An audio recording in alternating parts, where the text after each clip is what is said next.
By the early 1870s, John D. Rockefeller had already built a strong refining business. He wasn't satisfied because he understood something deeper, that if you don't control the system around your business, you don't control your destiny. And in the oil industry, there was one system more important than anything else: transportation. Oil had to be moved across the country, and the only way to do that efficiently was through railroads. So Rockefeller made a move that shocked his competitors. Instead of fighting the railroads, he partnered with them. It's as serious as that. Rockefeller negotiated secret agreements with major rail companies, and this deal gave him lower shipping costs, priority access, special rebates, discounts others didn't get. But it didn't stop there. He also received something even more powerful: information about his competitors' shipments.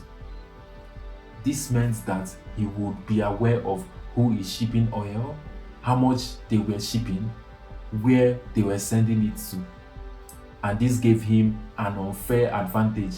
Never forget this, that wealth is not just about money, it is about access to information and leverage. With these advantages, Rockefeller accelerated his strategy. Standard Oil began expanding rapidly.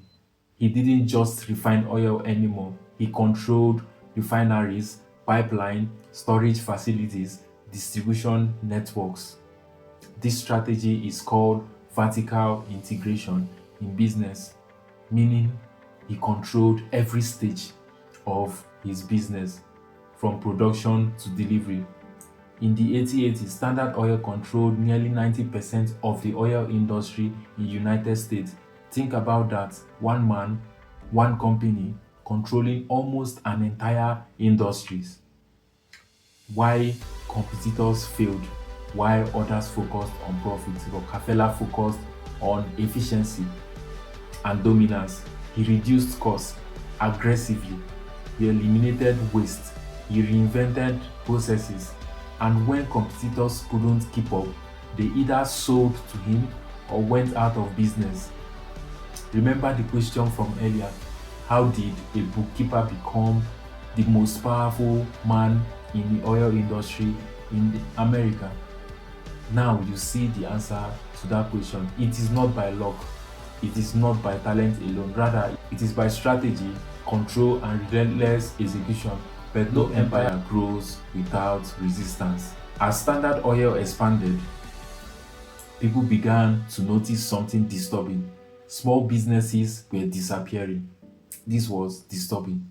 Competition was fading, and one company was becoming too powerful, and that company was Standard Oil. Journalists started investigating Rockefeller. One of the most famous journalists of them all was Ida Tarbell. She exposed his secret deals, his aggressive tactics, his monopoly strategies, and her reports shocked the nation. Then eventually, the US government stepped in.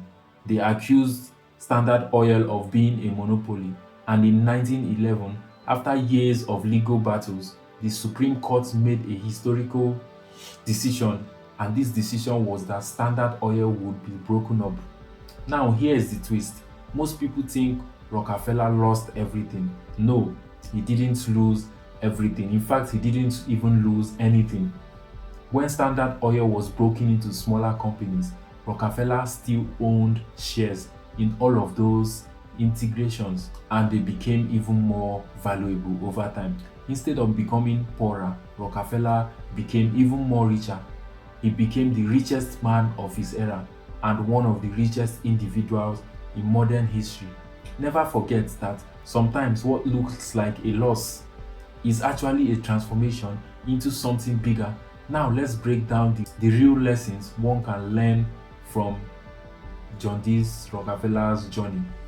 1. Control is greater than competition. Most people compete, Rockefeller controlled. Don't fight in crowded markets. Find ways to dominate systems. 2. Efficiency creates power. He didn't just grow fast, He grew differently. He reduced waste. He optimized everything. 3. Information is wealth. His access to railroad data gave him power and always seek information that others don't have. 4. Long-term thinking wins. Rockefeller wasn't chasing quick profits. He was building a long-term empire, and he did. 5. Strategic ruthlessness. This is controversial but real. Rockefeller made decisions others were too afraid to make. Success sometimes requires difficult choices, and the story of John D. Rockefeller is not just about wealth, it is about something deeper. The world of money is not always fair. Don't forget that. It is not always kind, but it rewards those who think strategically, act decisively, and see opportunities others ignore. Rockefeller didn't wait for permission. He didn't wait for fairness. He built a system and then controlled it. So the question is not, can you become rich? The real question is, are you willing to think differently from anyone else? Are you willing to see what others refuse to see? Because in the world of wealth, the biggest reward don't go to the hardest workers. They go to those who understand the game. If you found this story powerful, then this is just the beginning, because there are many more untold stories about wealth, power, strategic financial management that most people will never hear. So therefore, engage with our content, like, share, and subscribe. Hit the notification bell so that we'll always be notified when we post videos like this. Thank you.